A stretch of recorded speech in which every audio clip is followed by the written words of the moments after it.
Roger had always been drawn to the unexplained mysteries of his hometown. His fascination was nurtured by the tales his grandmother used to tell about the town's enigmatic past, stories of unexplained lights in the sky, of figures cloaked in shadows, and of whispers carried by the wind that seemed almost human.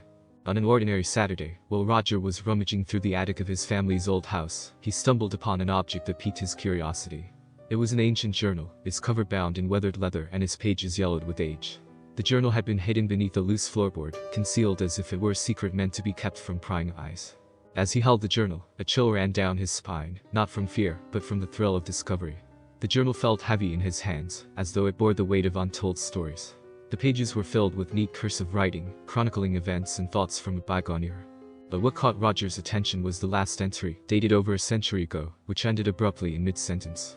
Driven by an insatiable curiosity, Roger decided to delve deeper into the journal's mysteries.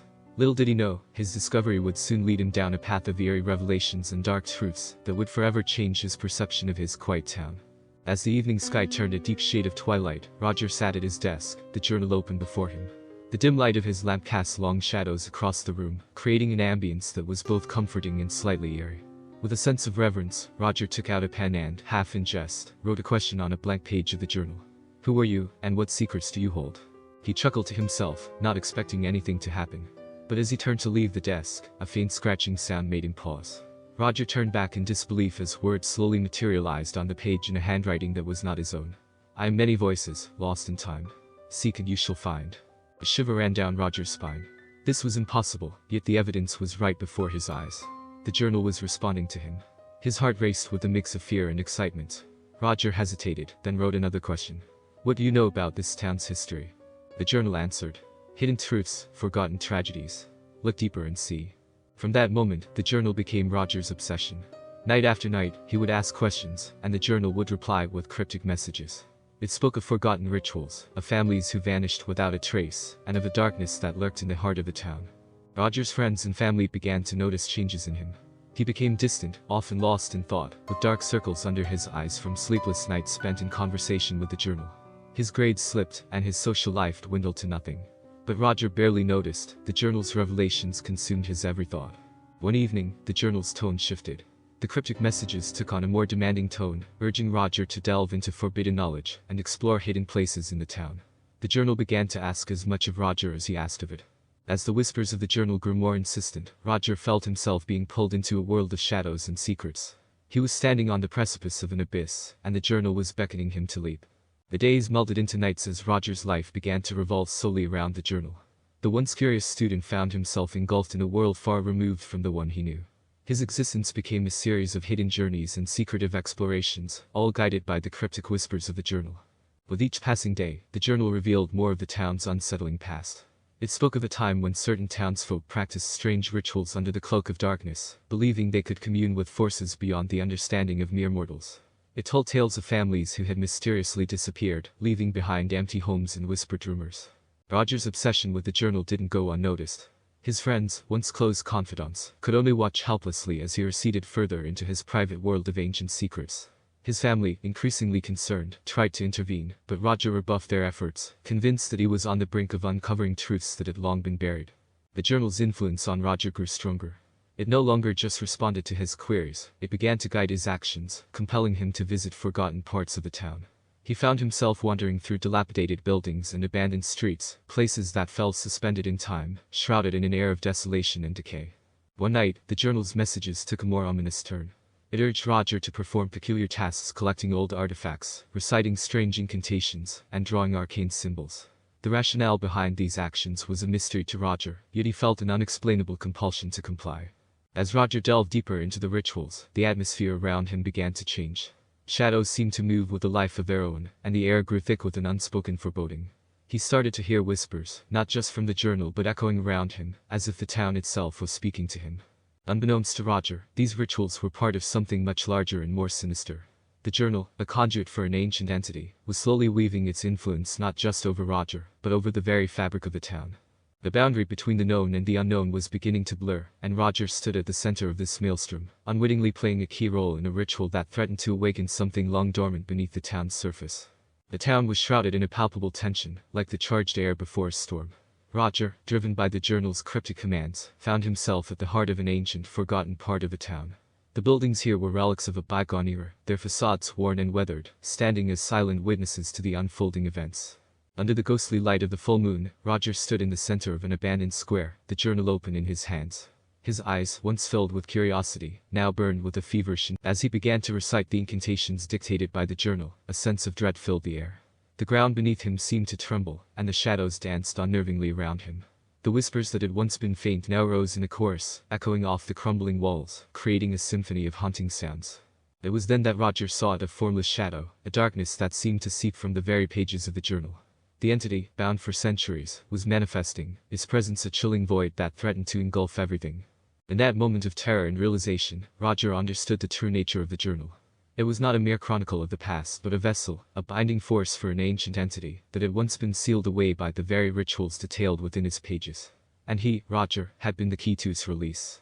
Panic gripped him as he tried to cease the incantations, but the words flowed from him involuntarily, as if he were merely a puppet under the entity's control.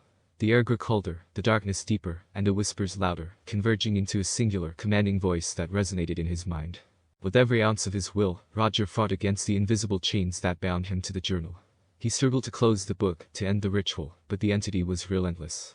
It was a battle of wills, a confrontation between the determination of a young man and the ancient power of a long-imprisoned darkness. As the climax of the ritual approached, Roger mustered all his strength, his every thought focused on breaking free from the entity's grasp. With a final act of defiance, he tore the journal apart, the pages scattering in the wind, their whispers silenced. The shadowy form wavered, its presence diminishing as the connection was severed. In that moment, the entity let out a final, ethereal wail, a sound that resonated with the anguish of centuries.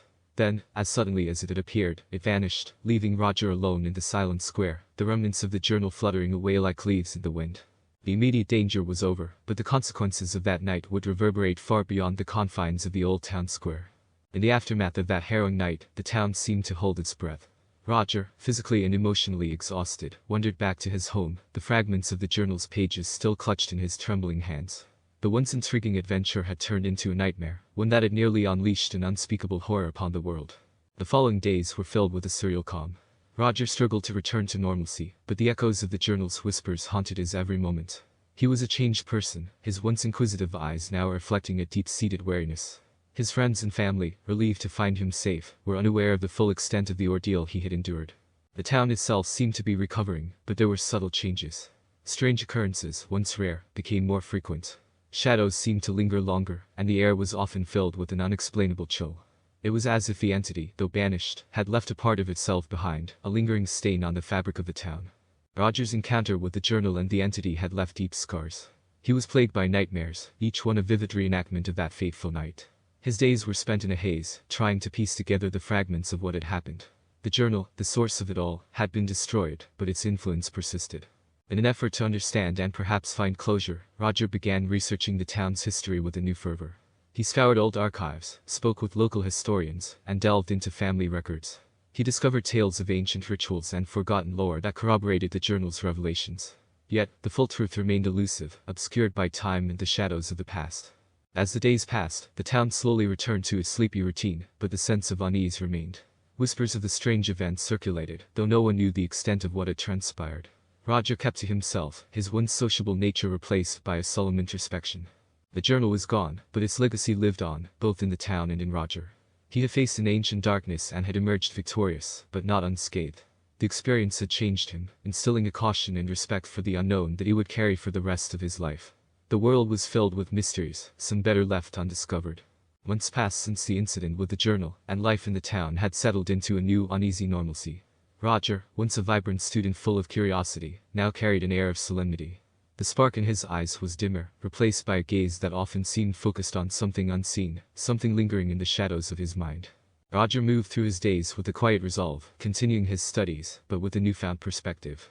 The experience with the journal had opened his eyes to the complexities and dangers of the unseen world, making him wary of delving too deeply into the unknown.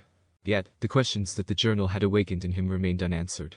The entity, though banished, had left an indelible mark on both Roger and the town.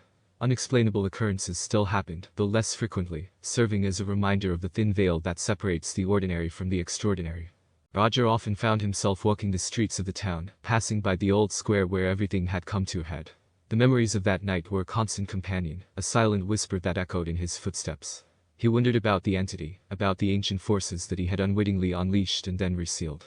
The journal was gone, but the knowledge it contained was still out there, hidden in the fabric of the world. In his quest for understanding, Roger became something of a guardian, vigilant against the recurrence of such darkness. He studied folklore and esoteric knowledge, not with the naivety of before, but with a cautious respect. He shared his findings with a select few, hoping to safeguard the town from similar threats in the future. The story ends on an autumn evening, as Roger sits in his study, surrounded by books and notes. A knock on his door breaks his concentration. A young woman, a student from the local college, stands at his doorstep. In her hands, she holds an old tattered journal, found in an attic of a house her family had recently moved into. Roger's heart skips a beat as he sees the journal. It's not the same one, but it bears a striking resemblance. The cycle, it seems, is about to begin anew. With a sense of duty and a touch of fear, Roger invites her in, ready to share his knowledge, to prepare her for what she might have uncovered. The story closes with Roger looking out the window at the town, a place of hidden histories and silent whispers. The journal had been but a key to a door best left closed, yet the world was full of such doors. As the sun sets, casting long shadows over the streets, Roger understands that his journey is far from over. The journal's legacy continues, a whisper in the wind, a reminder that some mysteries are timeless, waiting to be discovered, and sometimes, to be feared.